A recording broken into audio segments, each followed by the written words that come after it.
Balance sheet को एक बार ध्यान से देखें। फॉर्मूला बैलेंस शीट हम इसका नाम देते हैं and how do we derive certain फॉर्मूले आउट ऑफ इट, इस पे ध्यान दें बच्चे। यहाँ पर बेटा जब भी हम रेशियोज के चैप्टर में या किसी भी चैप्टर में, आगे आने वाले किसी भी चैप्टर में अगर हम नाम लेते हैं डेट, व्हेन वी से डेट, ओनली डेट, जब हम किसका नाम लेते हैं सिर्फ डेट का, तो वहां पर आता है लॉन्ग टर्म डेट। जब हम केवल किसका नाम लेंगे बेटा, डेट का नाम लेंगे, तो डेट के नाम पर क्या आएगा, केवल लॉन्ग टर्म डेट, ठीक है। और अगर कोई प्यार से बोलता है, यहां पर डेट लिखते हैं, और अगर कोई टोटल डेट बोलता है, if somebody says total date, total date क्या होगा, total date will be long term debt plus short term date, total date will be long term debt plus short term date. Total date को हम long term date और short term date दोनों को मिला देंगे, it will become total date. Is that okay? समझ गए? जब कोई डेट बोलेगा तो उसमें करंट लायबिलिटी इंक्लूडेड नहीं। जब कोई डेट बोलेगा तो उसमें क्या नहीं इंक्लूडेड, करंट लायबिलिटी इंक्लूडेड नहीं है। ही मीन्स टू से लॉन्ग टर्म डेट। और बेटा लॉन्ग टर्म डेट को हम प्यार से नॉन करंट लायबिलिटी भी बोलते हैं।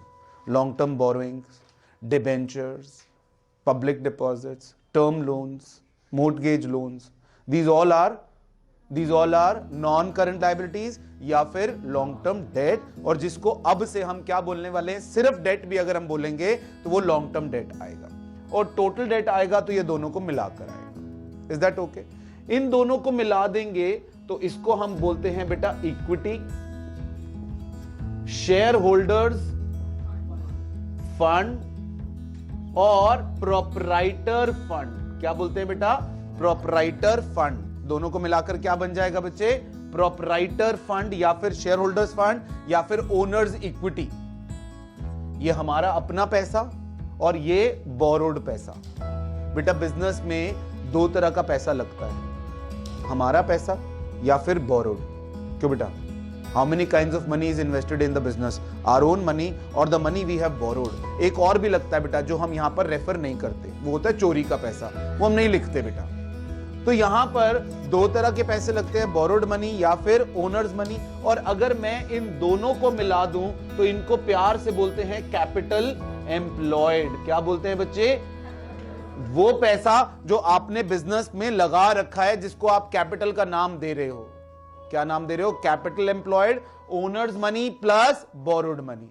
ओनर मनी और बोरोड मनी अगर मैं दोनों जोड़ दूं तो क्या बन जाएगा, कैपिटल एम्प्लॉयड। अब एक बात और ध्यान से बच्चे, अगर मुझे कैपिटल एम्प्लॉयड निकालना है, एक तरीका तो मेरे सामने साफ साफ दिख रहा है कैपिटल एम्प्लॉयड का, ये तरीका तो मुझे साफ साफ दिख रहा है कैपिटल एम्प्लॉयड, कि मैं ओनर्स मनी और बोरोड मनी दोनों ऐड कर दूं तो क्या बन जाएगा, कैपिटल एम्प्लॉयड। लेकिन अगर मेरे पास ये डायरेक्टली ना दिया हो तो,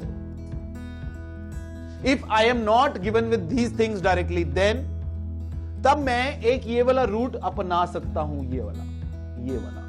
ये रूट से मेरा क्या मतलब है, मैं क्या ऐड करूंगा बेटा, fixed asset plus investment plus current assets. क्यों बेटा? क्या ऐड कर दूंगा, fixed asset plus investment plus current asset, total आ जाएगा बच्चे। और आपको यह बताने की जरूरत नहीं है कि इसका टोटल और इसका टोटल हमेशा बराबर ही होता है। व्हेन वी से it is a balance sheet, balance sheet में तो हमेशा मैच नहीं होता है। तो अगर ये बैलेंस शीट में मैच्ड है, तो अगर मैं इस टोटल पे पहुंच गया हूं, if I am at this total, if I subtract only current liability, will I be getting these three? क्यों बेटा? इस टोटल में से अगर मैं केवल करंट लायबिलिटी माइनस कर दूं तो क्या मेरे पास कैपिटल एम्प्लॉयड बच जाएगा? तो मैंने इसमें से क्या माइनस किया, current liability. Is that okay? तो यहां पर ये बन गया fixed asset plus investment plus working capital भी बोल सकता हूं बेटा। Current asset minus current liability को क्या बोल सकता हूं, कैन आई से वर्किंग कैपिटल? बोलो बच्चे, क्या मैं इसको वर्किंग कैपिटल बोल सकता हूं? अब इसमें एक थोड़ा सा ऑल्टरेशन और है। अगर ये वाली इन्वेस्टमेंट नॉन ट्रेड इन्वेस्टमेंट है, ठीक है, ये इन्वेस्टमेंट कौन सी है, जो हमने अपने बिजनेस में नहीं लगाई, हमने कहीं बाहर लगाई है, वो इन्वेस्टमेंट जो हमने अपने बिजनेस में नहीं लगाई, तो बेटा वो कैपिटल एम्प्लॉयड का हिस्सा हो ही नहीं सकता। कैपिटल एम्प्लॉयड का क्या मतलब है, the capital which we have employed in our own business. क्यों बेटा? कैपिटल एम्प्लॉयड किसको बोलोगे बच्चे, आप बताओ? What is capital employed? The capital, the money which is invested in our own business, that is called capital employed. तो इसमें से अगर ये नॉन ट्रेड इन्वेस्टमेंट है और ये इन्वेस्टमेंट हमने अपने बिजनेस में नहीं लगाई है, then it will not be part of the capital employed. So then in that case capital employed will be fixed asset plus working capital only.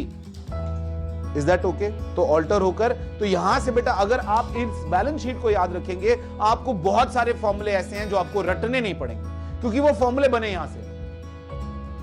अगर मैं आपको याद दिलाऊं, अगर मैं आपको सीओजीएस का फॉर्मूला डायरेक्ट ना कराऊं और आपके सामने ट्रेडिंग अकाउंट लिख के रख दूं बेटा, तो ट्रेडिंग अकाउंट से सीओजीएस का फॉर्मूला बनता है। आप सारी डेबिट साइड की चीजें ऐड करो और क्रेडिट साइड की चीज माइनस करो। Opening stock plus purchase plus direct expenses, और क्रेडिट में क्या आता है? Closing stock minus. तो वहां से वो बना है फॉर्मूला किसका? आपका सीओजीएस का। यहां बैलेंस शीट से ये वाले फॉर्मूले बने हैं, समझ रहे बेटा? बैलेंस शीट से ये वाले फॉर्मूले बने हैं। Long term debt plus short term debt will become what? Total debt. और when he say only debt, it is only long term debt. इन दोनों को मिलाकर क्या बनेगा? इक्विटी या फिर शेयर होल्डर्स फंड या फिर प्रोप्राइटर्स फंड। ठीक है बच्चे? अब इस शेयर होल्डर्स फंड को और बोरोड फंड को हम मिला लेंगे तो क्या बनेगा? Capital employed. अगर मेरे पास डायरेक्ट कैपिटल एम्प्लॉयड निकालने का तरीका है तो ठीक है, वरना I can go in direct way as well. Is that okay? Got it? Copy करते हैं।